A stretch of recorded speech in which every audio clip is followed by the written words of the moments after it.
back. Happy New Year's, man. First F1 video of 2023.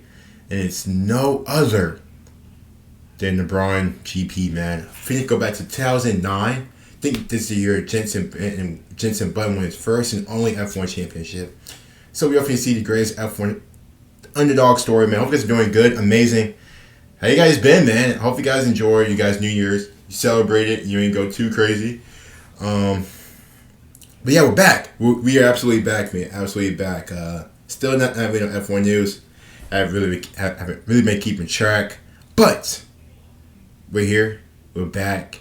Very excited for this one. Very excited for this one. Just getting a bit more. I'm not really sure what it's going to go over. That's why we're doing it. So I'm going to sit back, relax, get your popcorn ready, get your drinks, aka water, and let's get it, man. Shout out to Racing Pilot as always. Let's just start it up. Man. Very, very much looking forward to it, man. Let's get it. So we all know Formula One is a very difficult sport to be successful in. That's right. I mean, even just to compete, you need to pay £200 million. On top of the obvious financial requirements, a team needs to hire the top talent to build a race-winning car. Of course, also having a top driver to extract as much as possible from it. Even if a team is able to join the Formula One grid, there's no guarantee of success. That's disgusting. To look at this, who better than the reigning champions Mercedes, who joined the grid in 2010 and only began to win consistently in 2014?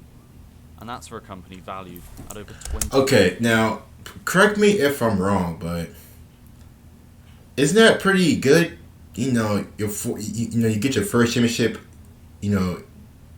Under 5 years. Took you guys 4 years to, get some brewing, get some cooking. Yeah, I do know Lewis Hamilton played a big part in that, coming from McLaren, but that's pretty good, man. Maybe I'm overthinking it. Maybe I'm not entirely sure, but under 5 years, you get your first championship, man. That's pretty impressive. $21 billion. While since 2014, Mercedes has caused Formula One to become quite predictable, most of the time. Braun BGP 001 takes us back to a time where Mercedes didn't even finish on the podium. Ooh. Granted, they weren't a team at the time, but that's not the point. If you haven't already, make sure to like, subscribe, and smash that notification button to never miss a new video. The story of this awesome machine actually began nowhere near a racetrack. The global recession, which began in December 2007, was destroying businesses and livelihoods all around the world. Yeah. The crisis even reached the wealthy sport of Formula One, as teams such as BMW and Honda struggled to make ends meet. Jeez. The struggle got so bad that both BMW and Honda were forced to withdraw from Formula One due to the high costs of the sport. Jeez. But for this video, I'm going to focus solely on Honda. So for the 2008 season, Honda had Jenson Button and Rubens Barrichello behind the wheel. Rubens. To be honest with you, there was not much to write home about, with Rubens finishing 14th and Jenson 18th. But if you might remember, Rubens actually snatched a P3 finish at the British Grand Prix. It turned out to be Honda's last podium before their return with McLaren in 2015. Right, moving on. So Honda announced that they were leaving Formula One in December of 2008. This was an extremely late announcement that put 600 people out of a job, as well as Rubens and Jenson without a race in 2009. I mean, how else are they going to get their £1 million salaries? Jokes aside, at the last minute, Honda team principal Ross Brawn swooped in to save the day and bought the whole team, ensuring the jobs of hundreds in the process. Hey, big shout out to Ross, to Mr. Braun. Absolutely tremendous. Absolutely tremendous what he did to save the team. I don't know how much it cost him. Probably cost him a couple million. Probably a lot more than that. But that is really, really cool, and I'm very, very happy that he did that, because we're able to get this video. We're able to discuss about this. But in general, just overall, just great thing that he did, man. Big ups to him. I wonder where he is now. Watch him still be in F1, not just haven't been paying attention. But I guess it really just showed his character more than anything. Well, Braun GP was born, But everyone at the team knew that 2009 was most likely going to be an extremely difficult season. Thankfully for both Rubens and Jensen, they kept their race seats and began a new chapter in their careers. To put it mildly, they had no idea what was in store for them. The team's first hurdle was that they were left without an engine because Honda used to build their own. Oh Now that god. Honda weren't part of Formula One anymore, this left Braun scratching his head for a quick fix. So you gotta get one for somewhere else. Well, to his luck, many engine suppliers came forward to help, but it was the Mercedes engine that Braun decided to go with. If only Red Bull had this luxury. So, with the necessary requirements completed, on the 20th of March, just 9 days before the first race in Australia, Braun GP were confirmed as an entrant and were allocated the final pit lane slot. That's what's up. But the team knew the Braun BGP 001. So if Braun GP couldn't get into it, I guess they're just gonna. Would they just let that one pit stop just go? Not untaken? Like, is it just gonna be the stare? Like, I guess they're just gonna have one less team that season. But got a lot of questions. But let's just keep going, man. But so far so good. But a lot of you guys probably know the answer though. They manipulated the rulebook somehow and found a groundbreaking. Look at the fit. Well, thanks to Ross Braun, Jorg Zander, Craig Wilson, Jorg Zander. and Loic Bigwoz. That's French. I've definitely butchered that one. Found a loophole in the 2009 regulations, which included what was dubbed the double diffuser, that included a hole in the rear which increased the speed of airflow towards the rear venturi section, creating massive amounts of downforce. Basically, it was bloody genius, and as you probably know already, was absolutely critical to their 2009 campaign. Not to mention how stunning this car was, with the iconic white and neon yellow colour scheme. That looks fire. On top of that, the fact they struggled to get... Hey, I ain't on cap. That car, hey, that car look cold. The white and neon, man. Hey, that's what, man. We need some more colorways, bro. We need. That's tough. That's tough. That's really tough. That's really tough. Made it even more beautiful, in my opinion. White and neon. So when they arrived in Barcelona for pre-season, they were fairly optimistic about how quick the BGP 001 was. After Jensen set the team's first lap, he came back into the garage and began complaining about understeer in quite a few corners. Oh god. But Jensen's race engineer actually thought he was joking and said, "Jensen, you've set one lap and you're 1.2 seconds ahead of anyone else."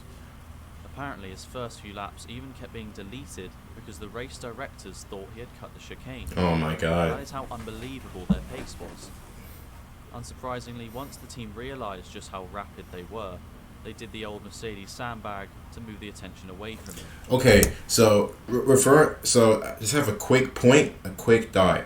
So you guys remember like a few years ago, Racing Point. Remember the whole controversy that they had during the season? Yeah, your boy starting to know his F1 history. Anyway, guys remember when Racing Point had that, like, I think that engine stuff like that, and he was like one of the fastest cars, like Lance Stroll and Sergio Perez. And I think he had like the Renaults, the McLarens was all trying to like, file a claim against them towards the FIA, stuff like that. Listen, I'm not saying that's that, but it's kind of like, okay, how are these, small teams, with the quotation mark, small teams, having so much speed? But, I forgot which engine Racing Point went with that year. But, no, because they copied the Mercedes, or they copied the Mercedes car, stuff like that. So, I'm not saying, this is what they did, Braun did, because, this is a whole new team. But, they find a little loophole, and there, the preseason Barcelona, they zoom it. And started looking into the BGP 001's double diffuser design, going so far as to launch an official investigation. See? I told you. The one paddock was See, I'm talking to you that much. Once the team realised just how rapid they were, they did the old Mercedes sandbag to move the attention away from them. But the whole Formula One paddock were gobsmacked. See? They started looking into the BGP 001's double diffuser design, going so far as to launch an official investigation into the legality of it. Oh, jeez. With pre-season wrapped up, Brawn were understandably buzzing for the first race of the season in Australia. Only just the Wednesday before the race, the double diffuser design on the BGP 001 was allowed by the FIA, and Brawn could now focus completely on the race. That's nice of them. Practice sessions were nothing too special for the BGP 001, to be honest, but qualifying came along and they smashed it. Jenson qualified on pole with Rubens in second, meaning an all-Brawn front row lockout in their first ever Formula 1 qualifying session. On top of this, the Ferraris qualified 7th and 9th, Oh, jeez. McLaren 14th and 15th. So, on to the race. Jenson led into turn 1, while Rubens almost stalled, putting his car from 2nd to 9th before he even got to turn 1. But when he got there, he collided with Mark Webber, sending him into a spin. Oh, God. Back to Jenson, and he was calmly leading the race with no real competition, while behind him Vettel in second and Kubica in third Kubica. crashed into each other and both retired from the race, gifting Barrichello P2. As the checkered flag was waved, Button celebrated his first win since Hungary 2006, with Barrichello finishing second, giving Brawn a 1-2 in their first ever race. That's hard. An incredible That's achievement for fire. a team that almost never existed. That's fine. Jenson then continued to win 6 of the first 7 races, giving himself a massive 26-point lead. Jenson was going crazy. He went crazy. Ahead of his teammates. Brawn were therefore also dominating the constructors with a 39.5-point lead. Thanks to their double diffuser, Brawn's season was looking pretty secure, and the Brawn BGP 001 was set to become the most dominant in history. But like any technical advantage, it soon began to disappear as teams also built new diffusers. This left Brawn scratching his head, thinking of a new way to stay competitive. Got to Unlike Red Bull and change. Ferrari, he didn't have massive amounts to splash on new tech, so all he could do was keep the same general design of the BGP 001 and hope their advantage could last the whole season before Red Bull caught them. Now this is where Sebastian Vettel comes in. He was sat third in the championship behind both the Brawns after the 7th race. As the season went on, the Brawn BGP 001 became much less competitive, in Oh, many cases no. failing to finish in the top 4. Oh, no. This meant Vettel took advantage of the much quicker RB5 to win 3 races and take 8 podiums, but it soon became pretty clear that Button's performance at the start of the season meant it was virtually impossible for Vettel to catch him up in time. So, Jenson Button won the championship at the penultimate race of the season in Brazil, as well as Brawn winning the Constructors' Championship at that same race. This was Hey. an awesome achievement from the Brawn team. That's hard, bro. In just their first season, they won 8 races and claimed 15 podiums, which I'm pretty certain is a record. Yeah. It also meant Jenson became the 10th British driver to win a championship, to join the likes of Hamilton, Graham and Damon Hill, and Jackie Stewart. So as I mentioned earlier, because Brawn GP was privately owned, they weren't able to pump in massive amounts of cash like the other teams. But can't you just go open? So they sadly couldn't afford to keep the team going, No. and sold it to a certain Mercedes AMG F1 team. Heard of them by any chance? Basically, Mercedes buying the team meant all 600 jobs were saved, and the legacy of Brawn continued. That's good, though. That's good. So, in a weird way, all of Mercedes' success, since they became a team in 2010, all originated from the Brawn GP team. Bit of a fetch, I know, but hear me out. Obviously, all 600 staff then joined the Mercedes team, and yes, while it's true they've made changes with the employees since 2010, the general ethos and foundation remains the same. So you're probably also wondering what happened to Jenson and Rubens, because they were now in the same position that they were almost a year ago, albeit with more wins in their pocket. Well, McLaren snatched up Jenson to partner Lewis Hamilton. That's right. An all-British lineup at a British team. That's right. Nice.